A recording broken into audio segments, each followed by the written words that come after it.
bem-vindos ao curso extensivo de redação. Eu sou a professora Carol Pavanelli. Vamos passar aí algumas aulas conversando sobre dissertação argumentativa, especialmente aquela voltada para o Enem. A gente sabe que a dissertação é o tipo de texto mais pedido em qualquer vestibular do Brasil ou até mesmo outros concursos que não vestibulares.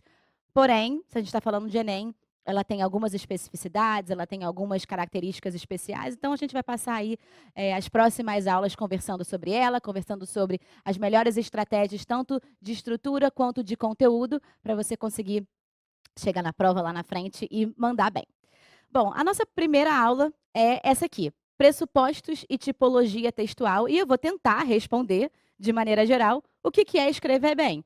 O que para você é escrever bem, mas o que principalmente para o seu corretor, para as pessoas aí fora, é escrever bem. Não tem uma receita mágica e também, se tivesse, eu também não ia mostrar na primeira aula, porque senão você não ia assistir as outras. Eu preciso te segurar aqui um pouquinho. Então, eu não vou dar, obviamente, a receita do bolo na primeira aula, dizendo é assim que se escreve bem. Não só não vou fazer isso na primeira aula, porque eu quero ficar com você mais tempo, mas também porque não existe essa resposta, não existe essa fórmula mágica, mas existem pressupostos de leitura e de escrita e existem formas que você pode chegar lá.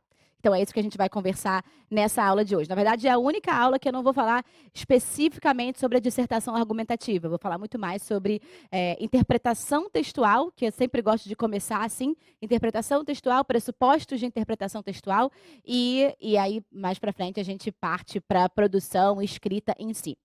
Olha para cá, eu queria que você olhasse primeiro os objetivos da aula, tá? Eu sempre gosto de começar com os objetivos para você saber exatamente no final dessa aula aonde você deve ter chegado. Então, olha, nessa aula você deve conhecer alguns importantes tipos de texto, especialmente se a gente focar também na prova de linguagens, tá? Do Enem ou qualquer outro vestibular, aplicar um roteiro de interpretação textual que eu vou mostrar para vocês que roteiro é esse, e analisar diferentes textos de diferentes gêneros. Então, basicamente, olha só, o que a gente vai fazer eu vou te mostrar alguns importantes tipos de texto, na verdade, vou te mostrar a tipologia textual de maneira geral, o que é texto, como é que a gente pode definir texto. Vou passar um roteiro de interpretação textual, um passo a passo, para você fazer essa interpretação de textos, e aí eu vou mostrar alguns textos seguindo esse roteiro com vocês. Um roteiro que, é claro que tem um início, meio e fim, mas conforme você vai fazendo, conforme você vai exercitando, vai ficando quase que orgânico para você. Você vai fazendo meio que sem pensar nesse passo a passo, nesse início, meio e fim. E então a gente vai analisar alguns textos a partir desse roteiro, mas eu gostaria muito que depois dessa aula para frente você tentasse exercitar isso com outros textos, especialmente com questões do Enem. Mais para frente eu falo como e eu falo qual é a importância disso, tá? E aí no final eu vou trazer um pouco para você também de quais são algumas perspectivas e algumas prerrogativas da boa escrita, e aí já é esse pontapé inicial para a gente começar o nosso trabalho de interpretação, especialmente de escrita na redação dissertativa argumentativa. E aí, gente, quando eu mostro esses objetivos, é importante que eles fiquem na cabeça para que, ao final dessa aula, você consiga fazer um checklist. Bom, lá no início, a Carol falou que esses são os objetivos. Ao final da aula, eu consegui conhecer alguns importantes tipos de texto, consegui aplicar, conhecer e aplicar um roteiro de interpretação textual. Estou pronto para tentar testar isso em outros textos? Se sim, você fez o check, você conseguiu alcançar os objetivos dessa aula. Então, a gente sempre tenta, enfim, fechar esse ciclo como um todo. Vamos lá? Vamos começar? Então, olha para cá. A gente vai começar com o que é texto, tá? Vamos lá. Aqui, você tem primeiro uma definição, uma definição do que é texto. Texto é um todo de sentido completo, construído a partir de uma determinada linguagem que tem por intuito passar uma mensagem. Olha para mim.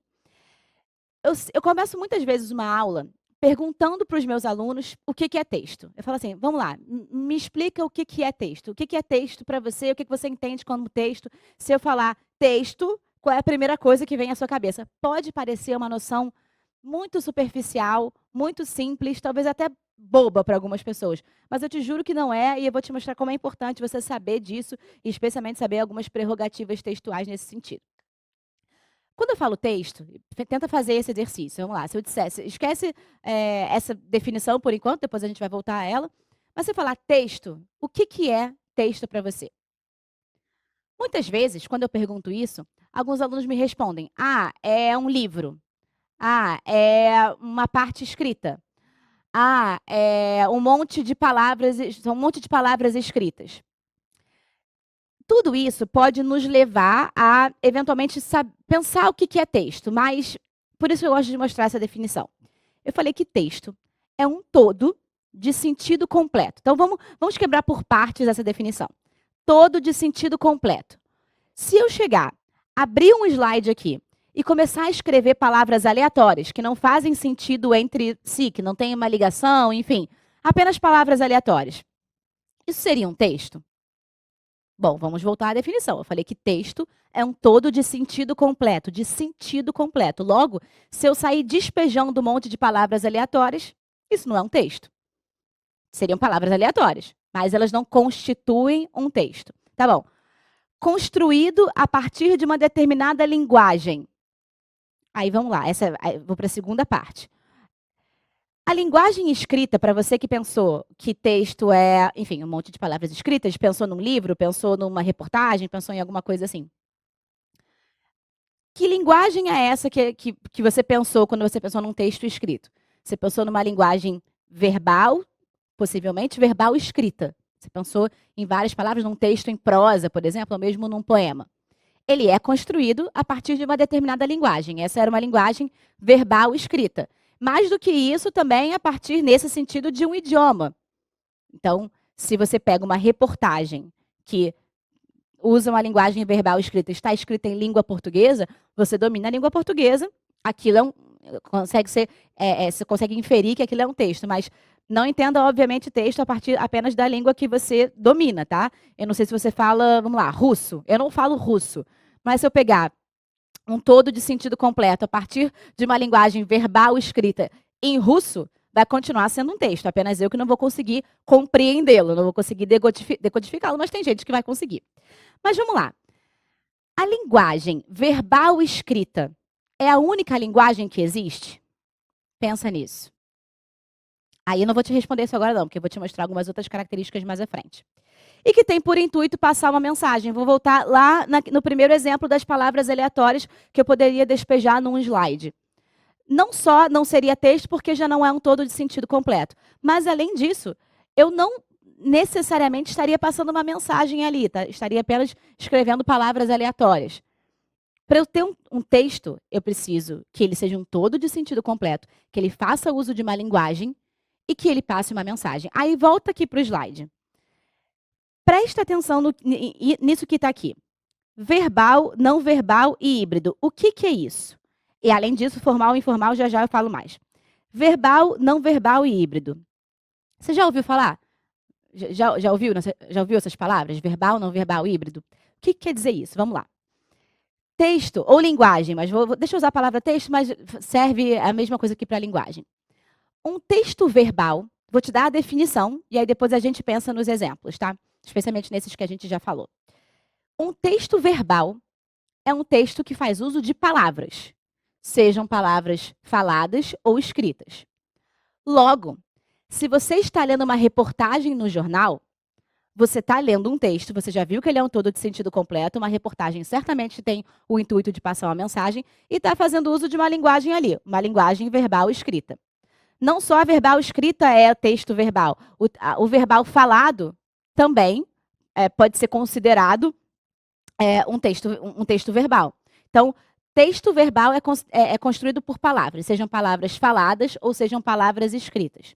Já temos. Então, se eu ouço, por exemplo, um podcast e tem só uma pessoa falando comigo ali o tempo inteiro ao longo daquele podcast, eu posso dizer, se não ele todo, que boa parte do podcast faz uso de uma linguagem verbal, mas não é uma linguagem verbal escrita, é uma linguagem verbal falada, ok? Esse é mais fácil de entender verbal, uso de palavras, tá? Agora, além disso, você viu aqui que eu também tenho um tipo de texto que é chamado de não verbal, um tipo de linguagem que é chamada de não verbal. Vamos lá. Se eu estou numa sala de aula, e aí eu vejo o inspetor ou o diretor da escola, enfim, eu vejo alguém na porta da minha sala. E aí eu faço assim. Eu não falo nada, eu só fiz isso. Tem um sentido isso aqui? Estou passando uma mensagem? Sim, o sentido e a mensagem é pode entrar, pode vir. Só que eu não estou falando nada. Mas, ao mesmo tempo, eu estou fazendo uso de uma linguagem. Essa é a linguagem do gesto, uma linguagem gestual. Dado que eu não estou fazendo uso de palavras faladas ou escritas, eu não posso dizer que essa linguagem é verbal. Essa linguagem, portanto, é não verbal. Tem outros tipos de linguagem não verbal. Você pode estar pensando assim, ué, Carol, então uma fotografia é uma linguagem não verbal? Sim, uma fotografia é um todo de sentido completo, tem um sentido ali. Muitas vezes passa uma mensagem. Quando eu falo passar uma mensagem, gente, é ter um sentido compreensível ali. Passar a mensagem não quer dizer necessariamente que seja algo que vai te fazer refletir e pensar na sua vida. Pode ser isso também, tá? Mas não é necessariamente. Mas quando eu vejo uma fotografia, ela é um todo de sentido completo, ela tem uma mensagem que está sendo passada, tem um intuito que está sendo passado ali comunicativo e faz uso de uma linguagem. Enfim, é uma linguagem que está sendo usada ali. Também não é uma linguagem verbal, porque não tem uso de palavras faladas ou escritas. É uma linguagem não verbal. Pinturas, fotografias, gestos. Quando eu vou a um museu e eu observo um quadro, observo uma obra de arte, eu estou observando uma obra não verbal, muitas vezes. Ou mesmo uma escultura, uma placa de trânsito que não tenha necessariamente uma palavra, que não tem uma palavra ali, que tenha só um desenho, uma imagem, uma ilustração, um grafismo. Tudo isso é linguagem não verbal. Só que você também pode pensar, existem textos que misturam os dois. E como que isso se dá? Como é que isso acontece? Pense em textos que misturam as duas coisas. Quando eu tenho, por exemplo, uma charge, ou quando eu tenho uma história em quadrinhos. Esse tipo de texto, ele mistura tanto imagens ou ilustrações, quanto palavras, nesse caso, palavras escritas. Se eu tenho a mistura dos dois, eu não posso dizer que ele é só um texto verbal ou que ele é só um texto não verbal. Daí eu estou dizendo que ele é um texto misto ou híbrido. Por isso que eu te dei essas 3 definições aqui. Verbal, não verbal e híbrido. Logo, já vimos aqui que existem pelo menos 3 tipos de linguagens diferentes que não só a linguagem verbal. E aí você já consegue repensar essa noção de texto, todo de sentido completo, que faz uso de uma linguagem e tem um intuito comunicativo, passa uma mensagem. Logo, se o diretor ou o inspetor aparece ali na porta da minha sala de aula e eu faço isso aqui é um texto. Porque tem todas essas características que eu acabei de falar. Quando eu ouço um podcast, é um texto. Quando eu observo um quadro no museu, é um texto. E quando eu ouço uma música que tem melodia e tem alguém cantando, é um texto híbrido. Porque eu tenho tanto a parte não verbal, no caso do som, da melodia, quanto a parte verbal. Eu tenho alguém cantando, proferindo palavras faladas ali. Ou seja, texto está em todo lugar. E texto tem uma noção e um sentido muito maior e muito mais amplo do que, teoricamente, num primeiro momento, a gente consegue pensar. Uma reportagem, um livro, uma crônica, enfim, algumas palavras escritas ali. E, assim, é normal, tá? Ter essa primeira definição. Mas eu gosto sempre de começar o nosso estudo, o nosso curso em redação, mostrando essas diferentes possibilidades. E tem um motivo para isso. É claro que o texto que você vai produzir necessariamente numa prova de redação, no Enem, é claro que é um texto verbal escrito, isso ninguém tem dúvida.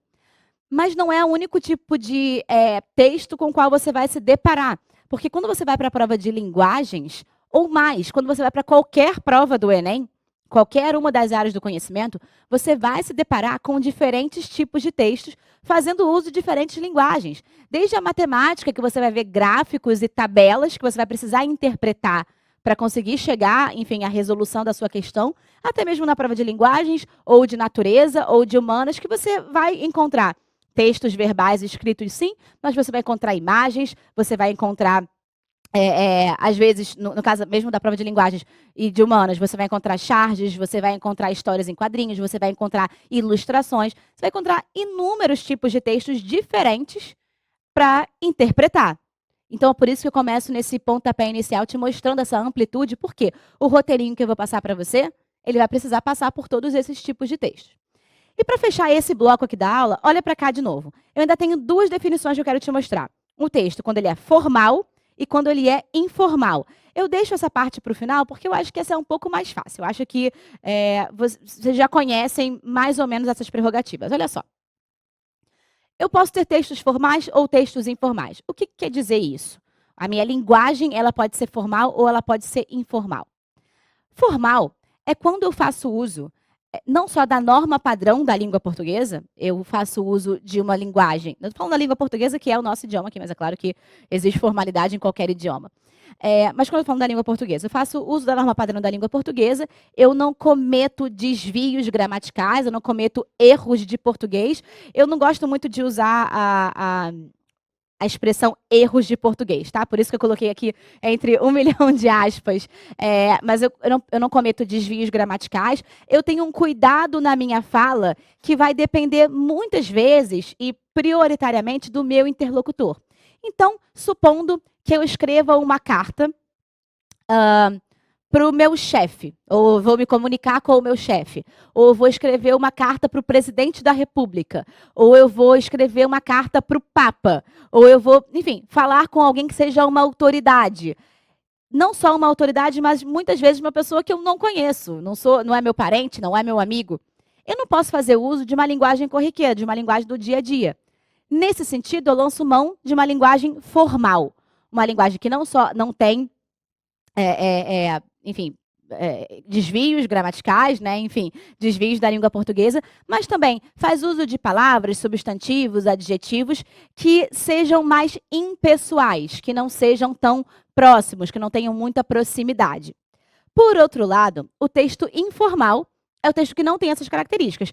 É claro que, muitas vezes, a gente acaba tentando se adequar à norma padrão da língua portuguesa, mas quando eu estou, por exemplo, falando no WhatsApp com o meu grupo de amigos, eu não preciso necessariamente fazer uso, vou até reformular, eu não preciso necessariamente me preocupar de não usar gírias ou não usar uma linguagem mais coloquial. Eu posso fazer isso, eu estou entre amigos, eu posso fazer uma linguagem mais pessoal, fazer uso de uma linguagem que seja mais próxima. É uma linguagem informal. Por que eu estou falando sobre isso?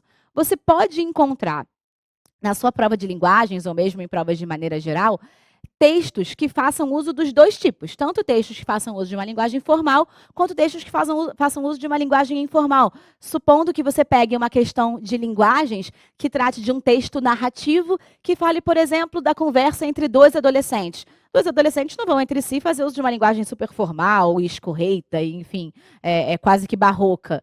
É claro que eles vão usar gírias, eles vão usar coloquialismos, eles vão usar oralidades.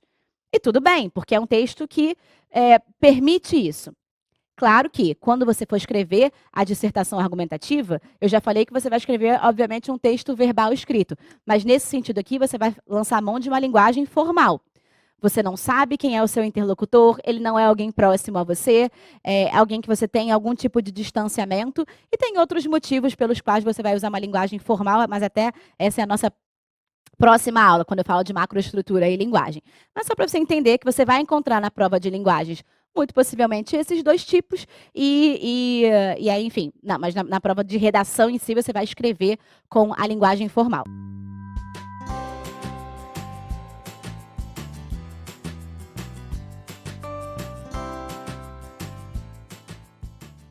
Dado que a gente já viu, então, o que é texto, eu passei um tempinho mostrando para você qual é a definição de texto, quais são os tipos de textos possíveis, as tipologias. Eu falei sobre texto verbal, texto não verbal, texto híbrido, texto formal, texto informal.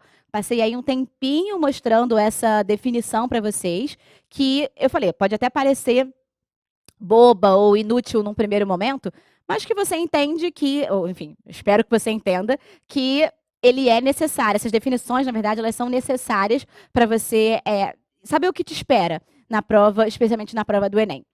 Agora, como prometido, eu vou passar para vocês um roteirinho de análise textual que tem 6 passos que a gente deve seguir. E depois a gente vai começar a ler alguns textos para exercitar isso. E assim, eu já gosto de começar falando o seguinte, não é o único roteiro de interpretação textual possível. Não é a única forma possível de se conseguir interpretar textos.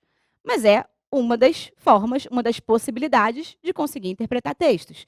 Então, se você já tem um roteiro que você segue e você manda muito bem nesse roteiro, ele funciona, ele é um roteiro que você acerta as questões, você consegue compreender o todo do texto.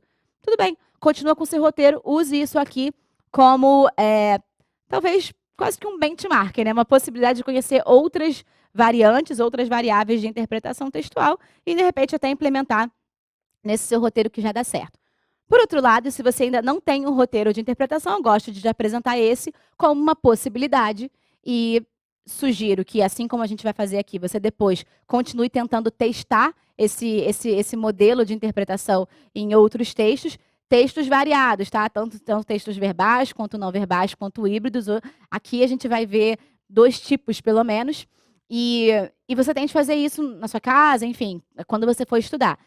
Talvez você retire um dos tópicos, você insira um outro que você acha que faça mais sentido para você. Fica à vontade, como eu disse, isso não é uma regra, não é um gabarito de interpretação textual, mas é uma possibilidade. Olha para cá. A gente vai passar por esses 6 momentos aqui, por esses 6 tópicos. Primeiro, a gente vai ver qual é a tipologia textual predominante, e aí eu vou falar um pouco mais sobre isso. A gente vai ver qual é o gênero textual, o assunto desenvolvido, o vocabulário empregado, o grau de distanciamento com o leitor e o objetivo daquele texto. Aí olha para mim. Tem gente que gosta de fazer assim, eu também procuro colocar a fonte. A fonte do texto faz parte do meu processo de interpretação textual. Show de bola. Se você quiser colocar a fonte, pode ser. Acho que é válido, tá? Não coloquei aqui. Porque nem sempre a fonte... Eu acho que a fonte sempre vai te dizer alguma coisa, mas nem sempre você vai conhecer necessariamente aquela fonte. Então, por experiência, o que eu vejo com alguns alunos é quando eu falo, gente, verifica a fonte, olha a fonte. É claro que isso é bom para você ter uma informação a mais. Mas o que eu vejo acontecer com muitos alunos é eles entrarem em desespero quando eles não conhecem aquela fonte. Ai, meu Deus, não sei quem é essa autora. Ai, meu Deus, não sei que veículo de comunicação é esse. Não vou conseguir interpretar o texto. Não é isso. Então, faça uso da fonte como um a mais, que pode te dar informações, sim, muito relevantes em relação à interpretação daquele texto. Mas, obviamente, não é a única coisa ali. Quando eu falo sobre tipologia textual predominante, anota aí no seu caderno. A gente vai passar por isso nesses textos que a gente vai analisar. Mas quando eu vou analisar um texto, eu quero saber predominantemente se ele é, de maneira geral, um texto argumentativo, se ele defende uma opinião, se ele é um texto narrativo, ou seja, se ele conta uma história, se ele é um texto descritivo, se ele está só descrevendo uma situação, um objeto, enfim. Ou mesmo se ele é um texto injuntivo, que é um texto instrucional, por exemplo. A gente vai passar, eu gosto mais de fazer isso quando a gente vai lendo os textos. É claro que ele pode ser uma junção, tá, de mais de um tipo. Mas, enfim, esse é o panorama geral. Dentro desses tipos, eu tenho diversos gêneros textuais, que foi a segunda parte, o segundo tópico aí que eu te mostrei. Gênero textual é o seguinte: se eu tenho um conjunto de textos que tem as mesmas características, não necessariamente são iguais, eles não vão ser iguais, mas que têm as mesmas características de linguagem, de objetivo e de estrutura, eu posso dizer que esse conjunto de textos é um gênero textual. Então, vou te dar um exemplo. Pensa em uma notícia de jornal. As notícias de jornal, elas podem noticiar diferentes assuntos. Depende ali, de repente, do caderno do jornal. Se é política, se é cultura, se é esporte, se é sociedade, se é saúde. Depende, tá? O assunto vai depender. Mas essas notícias, de maneira geral, como um todo, elas têm a mesma estrutura, ou uma estrutura muito, muito, muito semelhante? Sim, eu faço uso de uma manchete, eu tenho um lead, eu tenho o corpo do texto. O corpo do texto, muitas vezes, ele é estruturado, quando uma notícia é bem feita, ela é estruturada no que a gente chama de pirâmide invertida, né? Enfim, os tópicos mais importantes no início do texto e os menos relevantes indo para o final do texto. Tem mais ou menos a mesma estrutura. Fazem uso mais ou menos de uma mesma linguagem, de uma linguagem muito parecida? Uma linguagem formal, uma linguagem sem uso de primeira pessoa, uma linguagem com um certo distanciamento do leitor? Sim, basicamente isso. E, normalmente, todas as notícias, independentemente do assunto, elas têm um mesmo objetivo, que é informar, relatar algo que aconteceu? Sim. Então, pense, eu peguei vários tipos de textos e eles têm a mesma, ou pelo menos muito parecida, estrutura, linguagem e objetivo. Esses textos todos fazem parte de um gênero textual chamado notícia. Então, te dei exemplo de um gênero textual, é assim que a gente identifica. Aí você pode me perguntar, Carol, quantos gêneros textuais existem? Olha, eu te desafio a encontrar algum professor de língua portuguesa, de linguagens, que consiga definir a quantidade exata de gêneros textuais que existem no mundo. Não existe esse número, especialmente porque a língua é viva. Toda hora, a todo momento, a gente está mesmo criando novos gêneros textuais, criando novas formas de comunicação que acabam, em conjunto, se decodificando como um gênero textual. Porém, é claro que existem aqueles mais clássicos, aqueles que você vai encontrar numa prova. A notícia, a reportagem, o conto, a fábula, a charge. Tem alguns que são mais comuns. Então, voltando, né? Volta aqui para o slide só para a gente ir lembrando. Falei da tipologia textual, falei do gênero textual. Assunto e vocabulário. Volta para mim. Assunto, eu quero analisar ali qual é o assunto daquele texto. Qual é a dica que eu já te dou? Li um texto. Quando eu estou falando de Enem, a gente sabe que todas as questões do Enem contam com suporte. Suporte é ali algum tipo de texto, tá? Seja um texto verbal escrito, seja um gráfico, seja uma fotografia, seja, enfim, o que quer que seja, mas tem um suporte. Para interpretar aquele suporte, especialmente na prova de linguagens, que eu tenho até muitas vezes textos subjetivos, textos ficcionais, mas isso também, obviamente, funciona para textos objetivos. O ideal é que você consiga resumir em poucas palavras qual é o assunto daquele texto. É claro que você não vai resumir escrevendo todos os textos da sua prova de 180 questões do Enem. Você vai fazer isso em alguns, talvez nos maiores, mas quando você vai treinando isso, você já vai fazendo de cabeça. E o vocabulário empregado? Eu vou querer saber se é um vocabulário formal, se é um vocabulário informal, qual é o tipo de palavras ou de expressões que o autor está imprimindo aqui. É um vocabulário mais culto, mais erudito? Ou é um vocabulário mais informal, mais próximo à oralidade?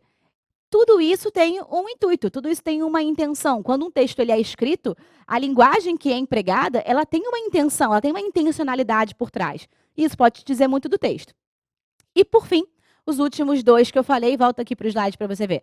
Grau de distanciamento. Eu quero ver se esse texto se aproxima ou se distancia do leitor. E aí, como que eu vejo isso principalmente? Se eu faço uso de interlocuções, se eu faço uso de verbos, enfim, de maneira geral, de imperativo, se eu faço uso mesmo de primeira pessoa. E qual é o objetivo daquele texto? O objetivo desse texto é informar, emocionar, alertar, argumentar. Qual é o objetivo desse texto? E aí, voltando ao que eu falei sobre fonte, principalmente, muitas vezes, quando a gente identifica uma fonte que é, por exemplo, um jornal, nesse caso, por que foi super importante ver a fonte? Eu vi que é um jornal, então, muito possivelmente, vários desses tópicos, eu já não posso, é claro que é eliminar, é importante eu passar por eles, mas eles quase que são dados para mim. Então, normalmente eu tenho um jornal ali, o objetivo de jornal, o objetivo de texto jornalístico, de maneira geral, é informar. Então, pelo menos um desses tópicos eu já tenho quase que dado. Eu só preciso, na verdade, confirmar. O grau de distanciamento, mesma coisa. Normalmente, textos jornalísticos são textos que têm um distanciamento maior do leitor, não fazem uso de interlocução, não fazem uso de primeira pessoa, nem do singular, nem do plural. Então, assim, alguns dos tópicos, eles já são dados, tá? Vamos começar analisando? Vou te mostrar aqui, ó. Olha para cá. Esse é um texto que eu retirei da Folha de São Paulo, como você pode ver aqui a fonte, tá? E vamos ler, olha só. Aqui eu falei, lembra que eu falei de manchete, né, que é o título, esse cara aqui. Eu tenho aqui o lead e eu tenho o corpo do texto. Mas vamos ler junto. Aspirina, diurético e omeprazol são associados a câncer em novos estudos. A gente vai ler junto e depois a gente interpreta, tá? Fabricantes afirmam que vão alterar a bula da hidroclorotiazida usada contra a hipertensão para incluir maior risco de tumores de pele. São Paulo. Estudos têm ligado o uso de alguns medicamentos clássicos a efeitos imprevistos e perigosos, como câncer e diabetes. Drogas como aspirina, hidroclorotiazida, HCT, diurético usado contra a hipertensão, estatinas e omeprazol estão na lista de medicamentos essenciais da Organização Mundial da Saúde. Por causa do custo relativamente baixo e da ampla base de usuários em todo o mundo, as questões de segurança relacionadas a esses remédios geram interesse e reação de profissionais de saúde e da indústria farmacêutica. Um estudo dinamarquês, recentemente publicado na revista científica Journal of the American Academy of Dermatology, mostrou que o uso da hidroclorotiazida está associado a maior incidência de algum tipo de câncer de pele. A base de dados era formada por registros obtidos entre 2004 e 2012 aqui está até duplicadinho, de 80 mil pessoas que tiveram câncer e outro 1,5 milhão que não teve a doença. Vamos lá. Antes de qualquer coisa, entendeu o texto? Isso é uma característica, inclusive, do gênero textual notícia, tá? Quando eu leio a manchete, normalmente notícias são mais curtas, tá? Tem esse tamanho aqui, mais ou menos.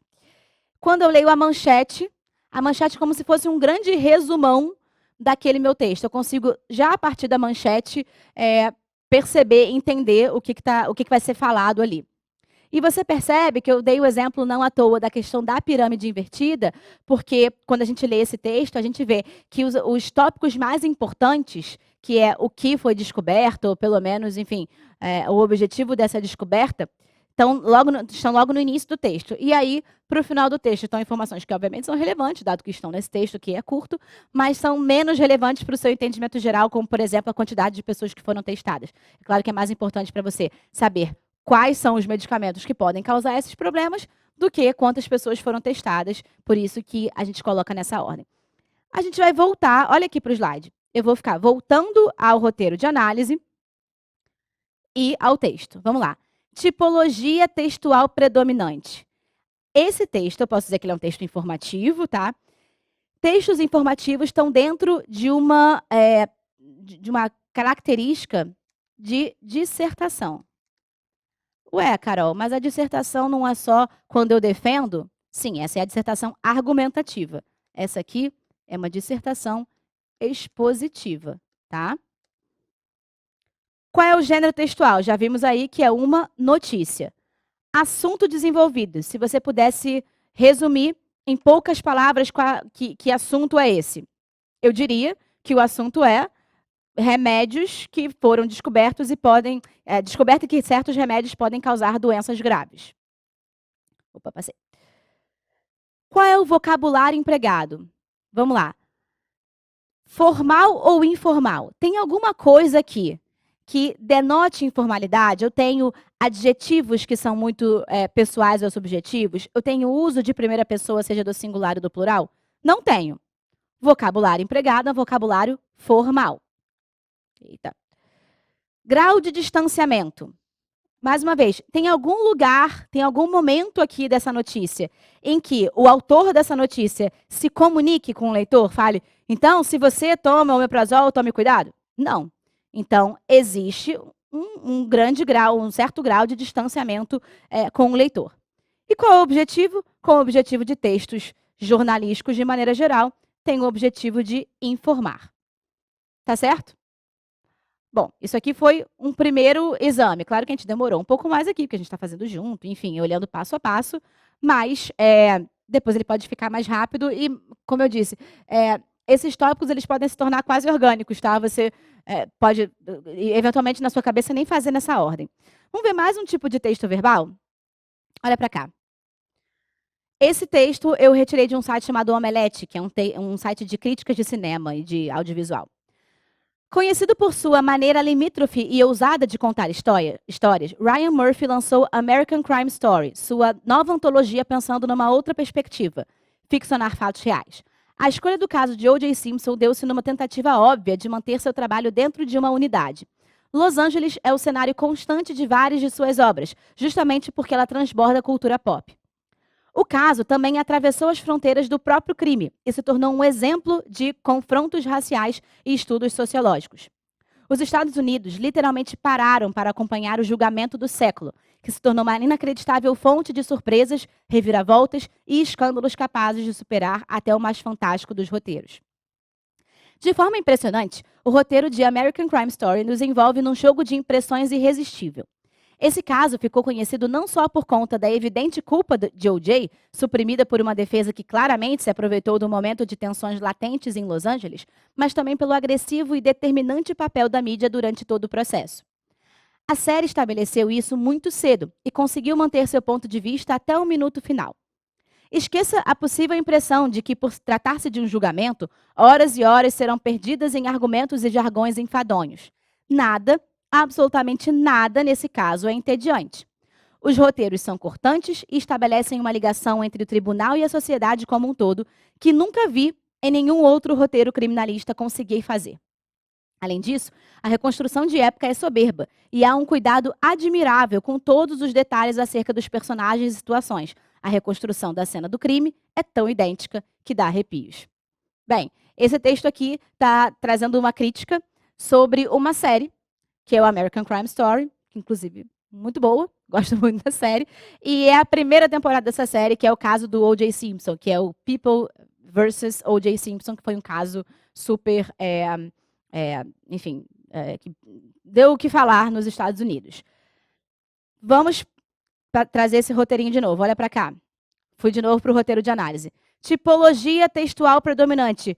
Ora, posso dizer que há uma mistura aqui. Eu tenho um gênero textual que é uma crítica audiovisual, uma crítica que, nesse caso, é uma série.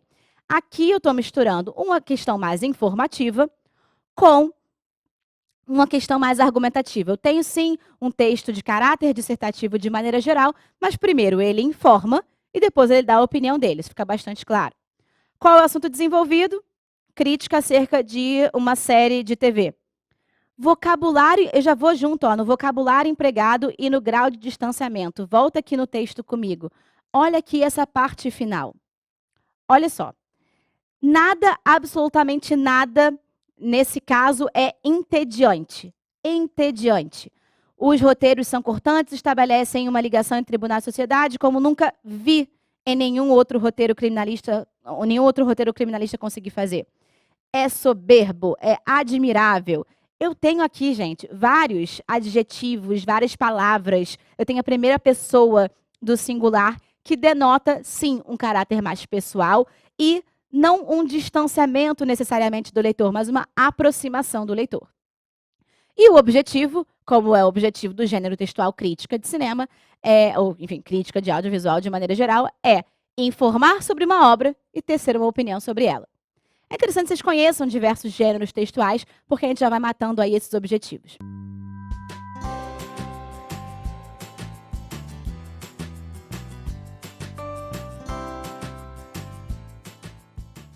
Para finalizar, então, essa nossa aula, o que eu vou fazer nesse último bloco com vocês? Como eu prometi, eu vou analisar mais um texto. Aí eu trouxe um texto diferente, aqui eu trouxe uma propaganda para a gente poder passar por aquele roteirinho, mas, enfim, com algumas outras, uma análise um pouco diferente do texto verbal escrito. E depois vou tentar responder aquela pergunta de como fazer o que é escrever bem, ou como fazer para escrever bem. Pelo menos eu vou tentar dar o caminho das pedras para a gente conseguir treinar e chegar, eventualmente, a um texto muito bom na nossa redação. Então, olha aqui para o slide para a gente analisar esse último texto aqui. Bom, temos aqui uma propaganda. Temos esse mocinho aqui, que todos vocês conhecem, o senhor Cristiano Ronaldo. Write the future. Escreva o futuro. Tá? Tenho um símbolo. Sabemos de que marca é essa. Escreva, quando eu digo write the future, escreva, eu estou usando o imperativo. Eu estou falando com o meu interlocutor. E aí, vamos analisar essa cena. Eu tenho esse mocinho, Cristiano Ronaldo, que ele é, enfim, mundialmente conhecido. Um dos melhores jogadores de futebol do mundo. Não sei, tem gente que acha melhor. Eu não entendo de futebol, gente, mas, enfim, admiro o Cristiano Ronaldo. Cristiano está olhando para uma bola. Repara o que está. Eu estou no estádio, tá? Ele está no estádio. Aqui eu tenho outros jogadores. aqui eu tenho um gol. Se eu tenho um gol desse lado, mesmo eu que não entendo tanto de futebol, sei que do outro lado tem um outro gol. Então, o que, que é possivelmente essa cena aqui? Eu tenho o Cristiano focado ali no gol, a bola está aqui parada, ou seja, ele está se preparando para chutar essa bola para o gol. De repente, bater uma falta, bater um pênalti, alguma coisa assim. Então, eu tenho essa cena e, ao mesmo tempo, eu tenho dizeres aqui que me instigam a escrever o meu futuro. Ou seja, tanto eu quanto Cristiano Ronaldo somos senhores do nosso destino. Nós podemos escolher como escrever o nosso futuro. Ele pode bater essa bola, bem ou mal, forte ou não forte, para a direita ou para a esquerda, ou no centro do gol, ou para fora. Ele vai escrever o futuro a partir desse chute. E aí, quando essa marca, que é uma marca muito vinculada a esportes, e obviamente por isso faz uso do Cristiano Ronaldo, me diz que eu também posso escrever o meu futuro, ela está me instigando a, de alguma forma, tentar pensar como todo esse enredo aqui. Então, volta lá no roteiro para a gente tentar analisar. Tipologia textual predominante, vamos lá. Aqui, na verdade, gente, o que eu tenho é uma propaganda. Propaganda é um texto de caráter, até a gente pode dizer, quase que argumentativo. Ele quer te convencer a alguma coisa, nesse caso aqui, convencer a usar essa marca. O gênero textual tem uma propaganda. O assunto desenvolvido, aqui é mais difícil a gente falar de assunto e vocabulário, né, necessariamente, mas o assunto desenvolvido eu resumi aqui, enfim, ele vai tentar bater um pênalti, bater uma falta e fazer um gol e assim determinar seu futuro. Vocabulário empregado junto com o grau de distanciamento, a gente vê, ó, que é proximidade com o leitor. Ele está usando diretamente um imperativo. Ele está falando para você, escreva o seu futuro. Ele está chegando próximo ao leitor. E o objetivo, se a gente estuda minimamente propagandas, a gente sabe que o objetivo da propaganda, de maneira geral, é convencer você a comprar alguma coisa, a fazer uso de um produto, ou mesmo a comprar uma ideia que seja. Tá? Quando a gente fala, por exemplo, de propaganda política, propaganda eleitoral, ela está tentando te convencer não a comprar um produto, mas a comprar uma ideia, a comprar uma proposta, a comprar, enfim. Por isso, uma propaganda. Bom, qual é o recado que eu deixo a partir desse roteiro? Antes de partir realmente para o final. O recado que eu deixo a partir desse roteiro é: tenta treinar esse roteirinho em outros textos. Ah, Carol, que textos eu escolho? Pega uma prova do Enem, pode ser a prova do ano passado, do ano retrasado. Vai na prova de linguagens. Ah, eu já fiz, eu já treinei essa prova. Tá bom, não tem problema. Pega a prova de linguagens, que aí depois você vai tentar fazer isso com as outras provas também, mas pega a prova de linguagens e tenta imprimir esse roteiro em cada um dos textos ali das questões que você vai fazer. Tenta fazer isso. O que eu quero que você perceba é que no início, talvez você demore um pouquinho mais de tempo para conseguir passar por cada um desses tópicos. Depois vai ficando mais rápido, porque isso vai se tornando mais natural, mais orgânico para você. E aí você consegue interpretar mais rapidamente. Você nem vai ficar pensando tipologia, gênero textual, distanciamento. Você não vai ficar pensando em cada uma dessas coisas. Você vai olhar e você vai interpretar o texto como um todo. Esse é o lugar que eu gostaria que você chegasse com essa análise, tá? Com essa proposta. E por fim, gente, eu quero mostrar para vocês, então, quais são essas prerrogativas de se escrever bem. Eu gosto de terminar essa aula, sempre essa primeira aula, né, sobre pressupostos da escrita e tipologia, mostrando isso, porque tudo que a gente for ver daqui para frente, especialmente com a dissertação argumentativa, no nosso caso, da redação do Enem, mas tanto na questão de estrutura quanto na parte de conteúdo, você vai ver que um bom texto não é só um texto que é bem escrito, porque ele não tem erros, não tem desvios da norma padrão da língua portuguesa. Um bom texto, ele não é um bom texto só porque ele tem ideias muito legais e ideias, enfim, que ninguém nunca falou antes. Um bom texto, ele é uma junção de vários fatores. E é isso que eu quero mostrar para vocês. Caminho das pedras, olha para cá. Vou falar e aí depois a gente vai passando um a um. Como escrever bem? Se você puder enfim, lembrar de 5 coisas, isso aqui é que eu gostaria que você lembrasse. Escrever bem é uma junção de escrever com correção gramatical, com conhecimento de mundo, com coesão e coerência, com domínio da tipologia e com elementos surpresa. Se você pegar, por exemplo, a prova de redação do Enem, ou mesmo qualquer texto, tá? Mas vamos focar aqui na prova de redação do Enem. Uma redação que tira 1000 é uma redação que necessariamente juntou todos esses fatores aqui. Todos. Não deixou nenhum deles de lado. Para ela tirar 1000, ou seja, um texto excelente, um texto exemplar, ela juntou todos esses fatores. Mas eu não quero que você lembre disso só para a sua dissertação do Enem. É claro que eu quero muito que você lembre disso para a sua dissertação do Enem. E nas próximas aulas eu vou bater muito nessas teclas aqui, porque você consegue perceber aqui que tem tanto teclas estruturais, que eu vou falar bastante nas aulas, como também teclas de conteúdo, que eu também vou falar muito nas aulas.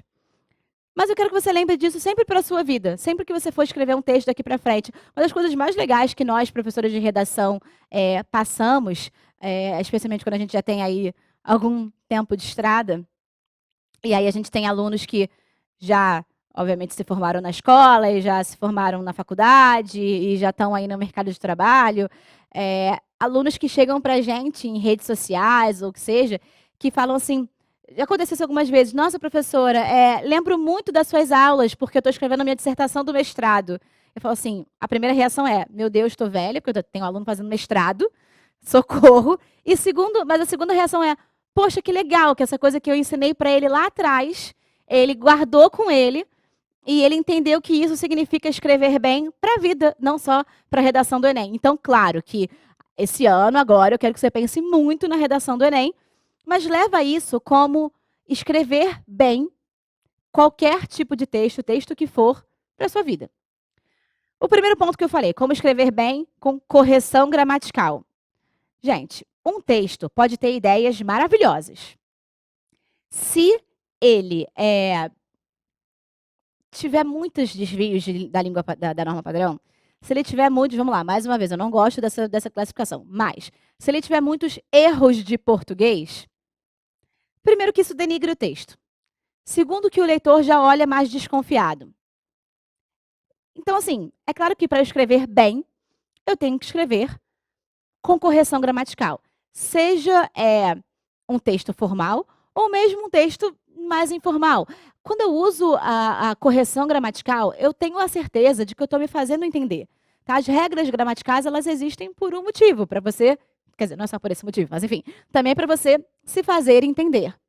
É claro, e você não me entenda errado, existem textos que são textos clássicos, são grandes livros, por exemplo, da nossa literatura, da literatura brasileira, que possuem ali desvios do que a gente entende como norma padrão.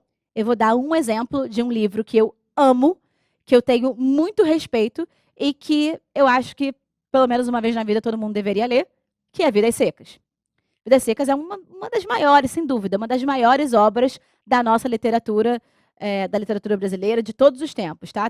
Se você pegar top 5 livros da literatura brasileira, com certeza Vidas Secas vai estar lá, na opinião na esmagadora maioria, enfim, dos professores, dos literatos.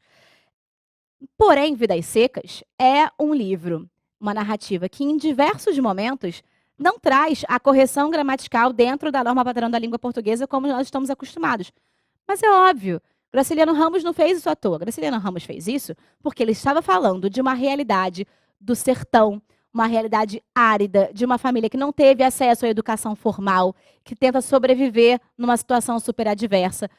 Não foram pessoas que frequentaram a escola, são pessoas que não tiveram esse tipo de privilégio, portanto, são pessoas que, obviamente, desconhecem aqueles personagens ali, desconhecem a norma padrão. Eles se comunicam com desvios gramaticais, com desvios de concordância, com, como a gente chama, erros de português. Mas existe essa intenção. Aí não estou dizendo que só quando o texto for 100% adequado à norma padrão que ele vai ser bom, porque se fosse nesse sentido, Vidas Secas não seria um bom texto, não seria um bom livro, mas não é isso. É porque nessa narrativa, o Graciliano Ramos, até por uma questão de verossimilhança, precisou imprimir essa linguagem. Não é porque ele não sabia, não é porque ele necessariamente teve desleixo com a língua portuguesa. Na verdade, a linguagem nesse livro, ela tem uma super importância, talvez mais até do que em outras narrativas, do que em outros textos. Ali, ela ajuda a imprimir veracidade para aquela história. Sem isso, a história seria pior. Se a gente pega uma história de uma família no sertão, analfabeta, que passa por situações adversas, se tivesse todo mundo falando de uma maneira formal e quase culta, a gente nem acreditaria naquela história.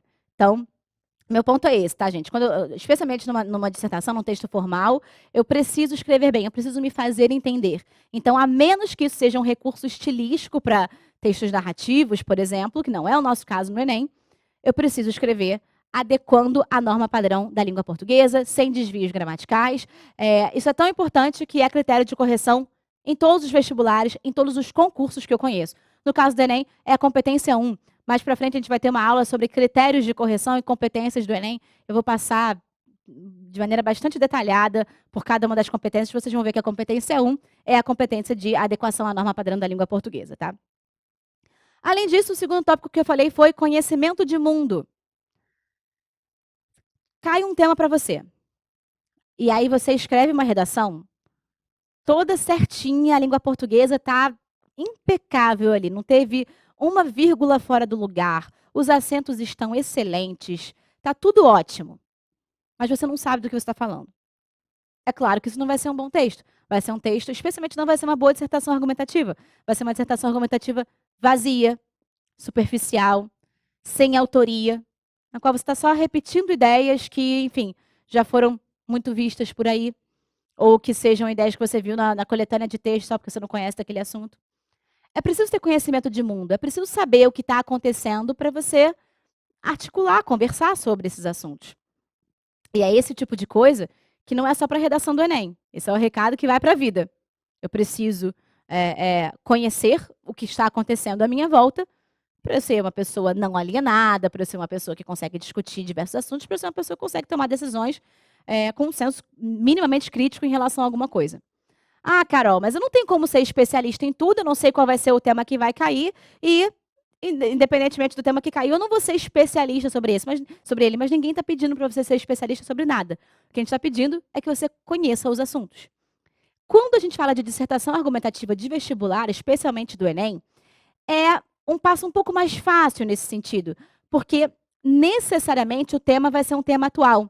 Vai ser um tema que não necessariamente é o tema mais falado naquele ano ou naquele contexto, porque senão seria muito óbvio, mas é um tema que foi minimamente discutido, que tem algum tipo de destaque. O que eu recomendo sempre para os meus alunos? Assinem uma revista semanal ou comprem semanalmente uma revista na banca de jornal. Existem diversas revistas, diversos tipos de revistas semanais, tá? Enfim, de diferentes editoras, enfim. Escolhe um tipo, ou você assina, ou você compra semanalmente. Por que eu recomendo a revista semanal? Revista semanal ela é um compilado das coisas mais importantes que aconteceram no Brasil e no mundo naquela semana. É claro que mesmo essa escolha, gente, já é uma escolha super pessoal, né? Já é uma escolha super parcial do veículo de comunicação. Mas paciência, existem algumas prerrogativas de como você deve escolher qual notícia que deve ser noticiada ou não. A credibilidade, a relevância, a novidade, enfim, tem várias coisas nesse sentido. Ali é um compilado. Se eu tenho um tema atual, se eu vou ter um tema atual, esse tema, muito possivelmente, ele vai ter flertado com alguma coisa que eu vou ter lido, ou com algumas coisas que eu vou ter lido ao longo daquele ano, ao longo daquele período, nessas revistas ou nesses veículos de comunicação. É claro que se você quiser ler jornal todos os dias, você pode, porque não sei se você vai conseguir. Normalmente não é uma coisa mais trabalhosa, ler jornal todos os dias da sua vida. E ainda assim, mesmo os jornais online, o medo que eu tenho é você ficar só na manchete, não se aprofundar no assunto. Portanto, eu sugiro sempre que você assine ou compre semanalmente uma revista para você ir se mantendo inteirado do que está acontecendo no Brasil e no mundo. Você vai ter conhecimento de mundo para argumentar lá na frente, fazendo links entre diversos assuntos e diversos temas. E não só, mais uma vez, não só para a redação do Enem, mas para a sua vida. Você tem que saber o que está acontecendo. Volta aqui, só para você relembrar. Coesão e coerência, a gente vai ter uma aula lá na frente que vai falar sobre recursos coesivos, então nem vou me aprofundar nisso aqui agora. Mas coesão e coerência o seu texto, ele tem uma fluência, ou seja, ele não parece blocos separados de ideias, sem, enfim, ligação entre si. E ele tem coerência, quer dizer, ele faz sentido. Aquilo que eu estou lendo ali, que você escreveu, faz sentido dentro do próprio texto e no mundo em que vivemos. Quando eu digo para alguém, você não está sendo coerente com as suas ideias ou com as suas ações, é que o que essa pessoa pode estar defendendo não faz sentido com aquilo que ela faz. Então, as suas ideias não são coerentes com as suas ações. Coerência é fazer sentido. Na nossa aula de coerência, de coesão e coerência, eu vou falar mais sobre isso mais à frente. Mas um bom texto, ele precisa desse início, meio e fim, minimamente, não necessariamente nessa ordem, na dissertação sim, mas de maneira minimamente articulada para que eu consiga entendê-lo com fluidez. Domínio da tipologia é o quarto elemento que eu sugeri aqui. Domínio da tipologia se pedem para você escrever uma dissertação argumentativa, como é o caso do Enem, você sabe quais são as funções de cada um dos parágrafos, você sabe como é que você monta a estrutura de cada um deles, como se monta a estrutura do texto como um todo, que é até a nossa próxima aula, nossa aula de macroestrutura. Você sabe qual é a linguagem empregada, você sabe qual é o objetivo daquele texto. Então, dominar a tipologia é essencial para você não só passar a sua mensagem, mas passar uma mensagem bem feita nesse sentido. Quando eu falo da dissertação argumentativa, é um texto que procura o convencimento, procura convencer o leitor de alguma coisa. Então, eu dominar essa tipologia vai fazer com que eu chegue mais perto desse convencimento. E, por fim, eu falei sobre elementos surpresa.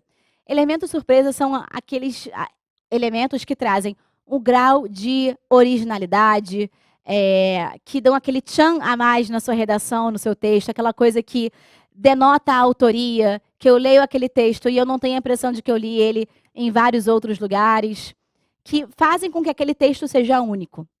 Não é fácil fazer elemento surpresa, não é fácil ter recursos de originalidade. Eu vou falar mais sobre isso na aula até de recursos argumentativos, mas existem maneiras para você ir se encaminhando nesse sentido. Então, gente, são 5 as formas, os elementos necessários para você escrever bem. Correção gramatical, conhecimento de mundo, coesão e coerência, domínio da tipologia e elemento surpresa. Ah, você fala como se fosse fácil. Não é nem um pouco fácil. Mas eu espero que com isso eu tenha pelo menos traçado aí um caminho das pedras para na hora de você escrever o seu texto, você atentar para esses fatores para conseguir condensar num bom texto. É isso, pessoal. E até agora a nossa próxima aula.